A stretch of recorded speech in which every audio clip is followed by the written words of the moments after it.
खुलुमबाय आं माइनाव बसुमतारी गिबियावनो बर' रादाब नायगिरि नोंथांमोनखौ आंनि चेनेलाव बरायबाय लोगोसे गोजोन फुंबिलिनि गाहाम हामलायथि बावहरबाय नोंथांमोननि थाखाय लानानै फैबाय आं गोदान मोनसे रादाब नोंथांमोना भिडिअखौ अननानै जोबजासिम नायलांदो। दिनै 11 जुन दिनैनि गिबि खौराङाव दङ दासान्दि बिदुं दुंखावनाया बांद्राय जानायखौ नोजोर बोनानै सोरखारि आरो सोरखारि नङै सोलोंथाइ फसंथानफोरनि थाखो लानायनि समखौ सोलायनायनि बिथोन होदों। दिनै 11 जुन अदेबानि दिनैनिफ्राय थाखो लानायनि समफारिलाइखौ माखासे जिल्लाफोराव सोलायबाय। सोलायनाय समफारि बायदियै एलपि एबा गुदि थाखोनि थाखाय फुंनि 7:30 बाजिनिफ्राय 11:30 बाजिसिम आरो एमइ एबा गेजेर थाखोनि थाखायबो 7:30 बाजिनिफ्राय 11:30 बाजिसिम आरोबाव हाइस्कुल एबा गोजौ फरायसालिनि थाखाय 7:30 बाजिनिफ्राय 12:30 बाजिसिम। नैथि रादाबाव दङ मोजां मोननायनि थाखाय सासे मुसलमान सेंग्राया हिन्दु धोरोम लादों। गोसो थोलायनायनि जुनै सासे मुसलमान लाइमोना धोरोम सोलायबाय होनना खौरां मोननाय जादों।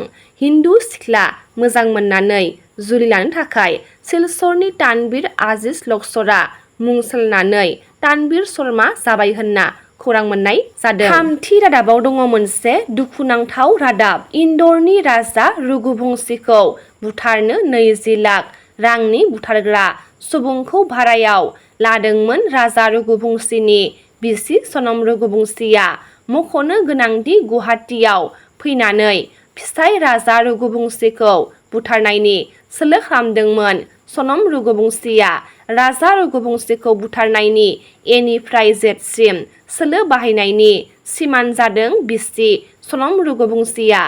ब्रैथि रादाबाव दङ हादोरगिरि द्रौपदी मुर्मु बिथाङा आसामाव दावबायफैनाया फिन केन्सेल जाबाय होनना खौरां मोननाय जादों।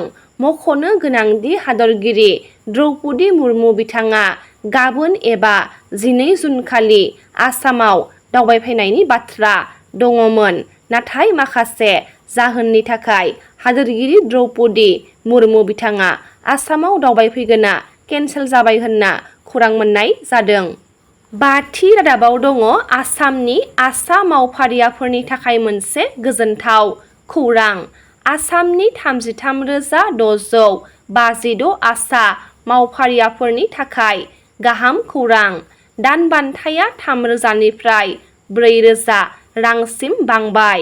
आसा सुपारभाइजारनि दान बान्थायाबो 9,000निफ्राय 10,000सिम बांबाय होनना फोसावदों। तामुलपुर जिल्लानि जनालि बर'आ गावनि जोनोमगिरि बिमा-बिफानि न'आव आलासि जानो थांनाय समनिफ्रायनो गोमानानै दङ होनना खौरां मोननाय जादों।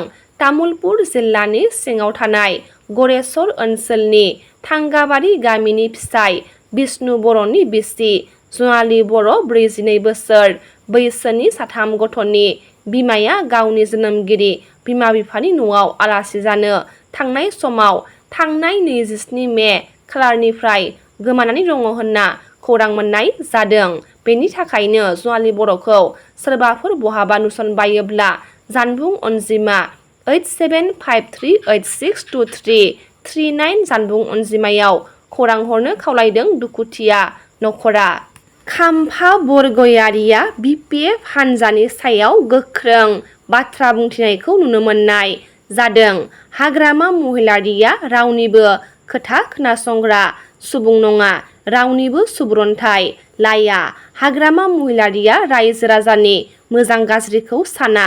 बिपिएफआ आन्दायबाय, बिपिएफआव गाहेला मानसि गैला होननानै खाम्फा बरगयारि बिथाङा बुंथिनायखौ नुनो मोननाय जादों। जायफोरा दैयावबो थब्लनो रोङा आरो बोरियावबो खारनो रोङा बेबायदि सुबुंफोरासो इउपिपिएलखौ बांसावो होननानै बुंथिनायखौ नुनो मोननाय जादों।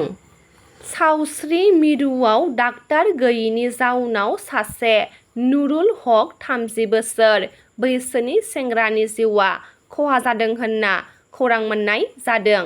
काउरबाहा खोन्दो गुदि सावस्रि मिरुआव डाक्टार कर्मचारिनि नुजाथिनाया सानफ्रोमबो नङैनि अजद जायगानि रायजो राजाफोरनि बे मिरुआव खोमसिनाय लोगो लोगोनो खावसे कर्मचारिफोरनि जौनि आड्डा जायो होनना अजद होदों रायजो राजाफोरा। सावस्रि मिरुआव जिल्ला बेंगिरिया नुजाथिना रायजोनि दाबिखौ गनायना लायालासिम गोथै सह'खौ न'सिम लाङैनि दाबि खालामनायखौ नुनो मोननाय जादोंमोन। डाक्टार कर्मचारिफोरखौ साख्रिनिफ्राय होखारनो दाबि खालामदों रायजो राजाफोरा। थांनाय माखासे सान सिगां माकटाइगाव प्राइमारि BPF दोलोनि नेहाथारि फैलाव नार्जारिया MLA जिरन बसुमतारीनि सायाव माखासे अजद लाबोदोंमोन। बेखौ लानानै मोनसे खौरांगिरि मेलनि गेजेरजों खेंफोरथि होदों माकटाइगाव प्राइमारि UPPL दोलोआ। गसाइगाव बिधानसभा बियाबनि सिङाव थानाय 2 नं कक्सागुरि गामियाव बायग्रबनाय गंसे दंफांनि दालांखौ MLA जिरन बसुमतारीया खनसेबो खौरां लाफैयाखै आरो MLA जिरन बसुमतारीखौ BPF दोलोनि माखासे मावथिफोरा रां जाख्ल'दों होननानै अजद लाबोनाय बाथ्राफोरा गासिबो नंखाय होननानै खेंफोरथि होनायखौ नुनो मोननाय जादों। रादाबा एसेनोसै। गाबोन फिन गोदान रादाब लानानै लोगो मोनगोन। नोंथांमोना भिडिअखौ जोबजासिम नायबायब्ला अन्नानै लाइक, शेयार, कमेन्ट लोगोसे साबस्क्राइब खालामनानै होदो। गोजोन्थों।